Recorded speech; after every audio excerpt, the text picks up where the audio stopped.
Hi friends, welcome back to my channel. Informative videos కోసం నా ఛానల్ను సబ్స్క్రైబ్ చేసుకోండి. కేంద్ర ప్రభుత్వంలో అత్యంత ప్రతిష్టాత్మకమైన అధికార హోదాలో స్థిరపడాలనుకునే నిరుద్యోగ అభ్యర్థులకు యూపీఎస్సీ ఒక అద్భుతమైన శుభవార్తను అందించింది. ఇండియన్ ఫారెస్ట్ సర్వీసెస్ 2026 నోటిఫికేషన్ విడుదలైంది. సుమారు 150 ఖాళీలతో వచ్చిన ఈ నోటిఫికేషన్ ప్రకృతి మరియు అడవుల పట్ల మక్కువ ఉండి సివిల్ సర్వెంట్ కావాలనుకునే వారికి ఒక సువర్ణ అవకాశం. కేవలం డిగ్రీ అర్హతతోనే దేశాన్ని శాసించే స్థాయికి ఎదిగే అవకాశం మీ సొంతం కాబోతుంది. ఈ ఉద్యోగాలకు దరఖాస్తు చేసుకోవాలంటే విద్యార్హత విషయంలో అభ్యర్థులు చాలా జాగ్రత్తగా గమనించాలి. మీరు గుర్తింపు పొందిన యూనివర్సిటీ నుంచి అగ్రికల్చర్, ఫారెస్ట్రీ, ఇంజనీరింగ్ లేదా సైన్స్ గ్రూపులు అంటే physics, chemistry, maths, statistics, botany, zoology, geology లేదా యానిమల్ హస్బెండరీ వంటి సబ్జెక్టులో కనీసం ఒక సబ్జెక్టుతో బ్యాచిలర్ డిగ్రీ పూర్తి చేసి ఉండాలి. ముఖ్యంగా సైన్స్ బ్యాక్గ్రౌండ్ ఉన్న అభ్యర్థులకు ఇది గొప్ప అడ్వాంటేజ్ అని చెప్పవచ్చు. వయసు పరిమితి విషయానికి వస్తే 2026 ఆగస్టు 1 నాటికి అభ్యర్థుల వయసు 21 ఏళ్ల నుంచి 32 ఏళ్ల మధ్య ఉండాలి. అంటే మీరు 1994 ఆగస్టు 2వ తేదీ కంటే ముందు 2005 ఆగస్టు 1వ తేదీ తర్వాత జన్మించి ఉండకూడదు. అయితే ప్రభుత్వ నిబంధనల ప్రకారం రిజర్వేషన్ ఉన్నవారికి వయో పరిమితిలో సడలింపులు ఉంటాయి.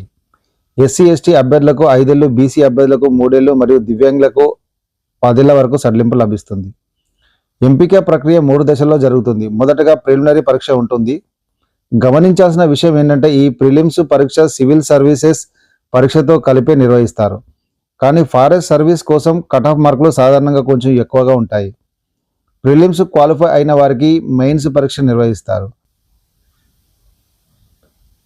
ఇందులో జనరల్ ఇంగ్లీష్, జనరల్ నాలెడ్జ్తో పాటు మీరు ఎంచుకున్న 2 ఆప్షనల్ సబ్జెక్టుల మీద డిస్క్రిప్టివ్ తరహాలో పరీక్షలు ఉంటాయి. చివరిగా పర్సనాలిటీ టెస్ట్ అంటే ఇంటర్వ్యూ ద్వారా అభ్యర్థుల తుది జాబితా ఎంపిక జరుగుతుంది. ఫారెస్ట్ సర్వీస్ కాబట్టి అభ్యర్థులు నిర్దేశించిన శారీరక ప్రమాణాలు, ఎత్తు, ఛాతీ విస్తీర్ణం మరియు నడక పరీక్ష కూడా పాస్ అయి ఉండవలసి ఉంటుంది. దరఖాస్తు ప్రక్రియ ఇప్పటికే ప్రారంభమైంది. అభ్యర్థులు upsconline.nic.in వెబ్సైట్ ద్వారా ఆన్లైన్లో దరఖాస్తు చేసుకోవాల్సి ఉంటుంది. ఒకవేళ మీరు ఇప్పటి వరకు యూపీఎస్సీ వెబ్సైట్లో 1 టైం రిజిస్ట్రేషన్ చేసుకోకపోతే ముందుగా అది పూర్తి చేయవలసి ఉంటుంది. జనరల్, ఓబీసీ మరియు ఈడబ్ల్యూఎస్ పురుష అభ్యర్థులు ₹1000 ఫీజు చెల్లిస్తే సరిపోతుంది. మహిళలు, ఎస్సీ, ఎస్టీ మరియు దివ్యాంగులకు ఎటువంటి దరఖాస్తు ఫీజు లేదు. గుర్తుంచుకోండి, దరఖాస్తు చేయడానికి చివరి తేదీ 2025 ఫిబ్రవరి 24. చివరి నిమిషం వరకు వేచి చూడకుండా వెంటనే దరఖాస్తు చేసుకోండి. ప్రిలిమ్స్ పరీక్ష మే నెలలో జరిగే అవకాశం ఉంది కాబట్టి ఇప్పుడే మీ ప్రిపరేషన్ వేగాన్ని పెంచండి. ఈ సమాచారాన్ని మీ ఫ్రెండ్స్ అండ్ వాట్సాప్ గ్రూపులో షేర్ చేయండి.